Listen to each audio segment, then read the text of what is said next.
Hello दोस्तों, welcome to BBC knowledge. दोस्तों, हमारी दुनिया में 8 अरब से भी ज़्यादा आबादी है, जिसमें से हर शख्स ही एक दूसरे से अलग है। इनमें से कुछ लोग तो आम हैं और कुछ लोग बेहद अजीबोगरीब। तो चलिए आज की इस वीडियो में जानते हैं दुनिया के सबसे अजीबोगरीब लोगों के बारे में।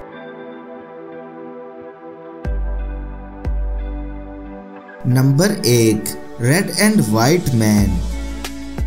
बेंगलोर के रहने वाले इस शख्स के शौक के बारे में जानकर आपके होश उड़ जाएंगे। इन्हें सुर्ख कलर इतना ज्यादा पसंद है कि ये हर चीज सुर्ख कलर की ही इस्तेमाल करते हैं। यहाँ तक कि इन्होंने पूरे घर को रेड कलर का करवा रखा है। इनका मानना है कि रेड कलर और 7 नंबर इनके लिए लकी है, इसलिए इन्होंने खाने पीने के सामान से लेकर कपड़े, टॉवल, बाथरूम और टॉयलेट वगैरह हर चीज को लाल कलर का करवा रखा है। इनके फैमिली मेंबर्स भी इनके रूल्स को फॉलो करते हैं और वो भी रेड और वाइट कलर ही पहनते हैं।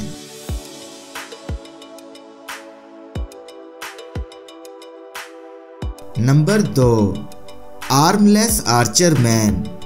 जहां लोग अपनी जिंदगी में छोटी मोटी परेशानी से हिम्मत हार जाते हैं, वहीं ये शख्स ऐसी मिसाल हैं कि जिनके बाजू ना होने के बावजूद भी वो दुनिया के सबसे बेहतरीन आर्चर मैन बन गए हैं और आर्चर मैन बनकर दुनिया भर में इन्होंने अपना नाम बना लिया है।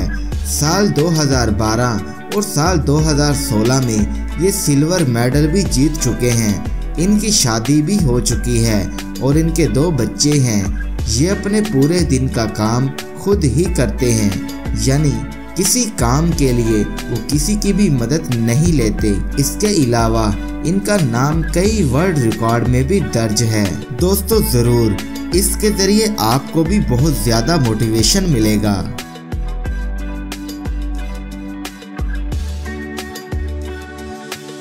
Number 3, an elderly student.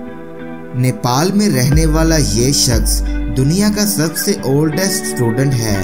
इन्होंने साल 2017 में 70 साल की उम्र में अपने हाई स्कूल की पढ़ाई मुकम्मल की।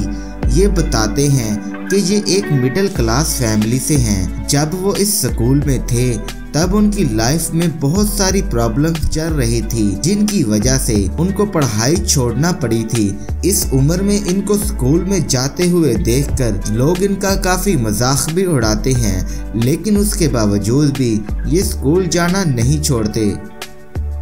आज ये शख्स कई लोगों के लिए मिसाल बन चुके हैं, यानी इन्होंने साबित कर दिया कि पढ़ाई लिखाई की कोई उम्र नहीं होती।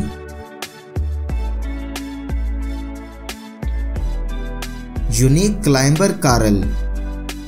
1986 में जब ये शख्स पैदा हुए तो ये बेहद ही कमजोर थे और पैदाइश से ही एक अजीबोगरीब बीमारी के शिकार थे, जिसकी वजह से बचपन से ही उनके बाजू और टांगे बहुत ही छोटे हैं। हाथ और पैर ना होने के बावजूद भी कार्ल अपने सभी काम खुद ही करते हैं और कोई भी काम करने में ये पीछे नहीं रहते। ये फुटबॉल, रेसलिंग और वेट लिफ्टिंग भी करते हैं।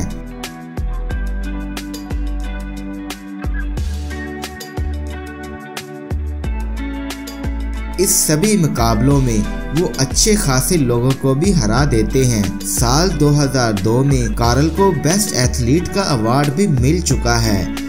इतना सब कुछ करने के बाद भी कार्ल कुछ अलग ही करना चाहते थे, इसलिए साल 2012 में उन्होंने पहाड़ों पर चढ़ाई करने की सोची और 15 दिन में ही पहाड़ की चोटी तक भी पहुंच गए। ऐसा करने वाले वो पहले शख्स हैं और इनका नाम अब तारीखी सफ़ों पर भी लिखा गया है।